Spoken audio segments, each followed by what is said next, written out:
রিয়াদে প্রাণ আরএফএল কোম্পানির বাৎসরিক লক্ষ্যমাত্রা অর্জনে সেলস কনফারেন্স 2026 ও সাংস্কৃতিক অনুষ্ঠান। সৌদি প্রতিনিধি আহসানুল্লাহর প্রতিবেদনে। অর্থনীতি সমৃদ্ধিতে বিশ্ব দরবারে মুখ উজ্জ্বল করার গুরুত্বপূর্ণ ভূমিকা পালন করে আসছে শ্রমজীবী রেমিটেন্স যোদ্ধা, ছোট বড় ব্যবসায়ী, রপ্তানি ও বিনিয়োগকারী শিল্প প্রতিষ্ঠানগুলো। তারই ধারাবাহিকতায় রিয়াদে বাংলাদেশি পণ্য বাজারজাতে প্রাণ আরএফএল গ্রুপ সফলতার শীর্ষে।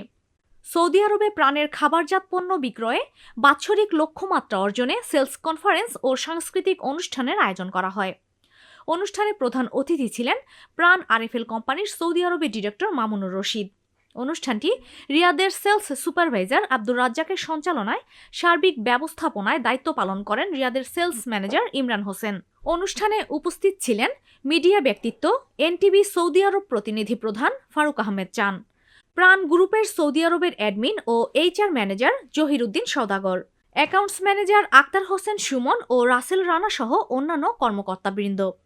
অনুষ্ঠান উপভোগের জন্য সাংস্কৃতিক ও ক্রীড়া অঙ্গের পৃথক পৃথক আয়োজনে ছিল র্যাফেল ড্র, কুইজ প্রতিযোগিতা, ফুটবল, গান, নৃত্য, বাৎসরিক কর্মদক্ষতার ওপর পুরস্কার বিতরণ।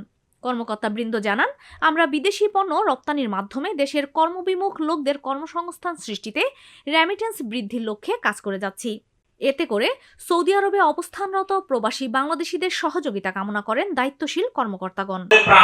আমাদের সেলস টিম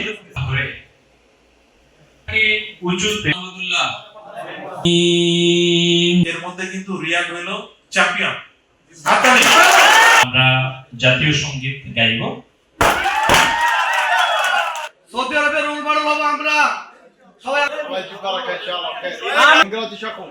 যে পানের সাথে আমার অনেক লম্বা সময়ের বন্ধু। 20 মিলিয়ন আমরা এবং আরো এগিয়ে যাব।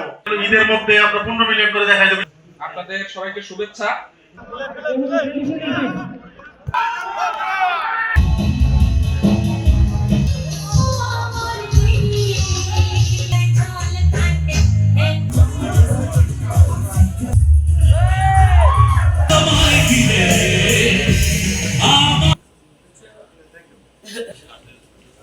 রিয়াদ ম্যানেজার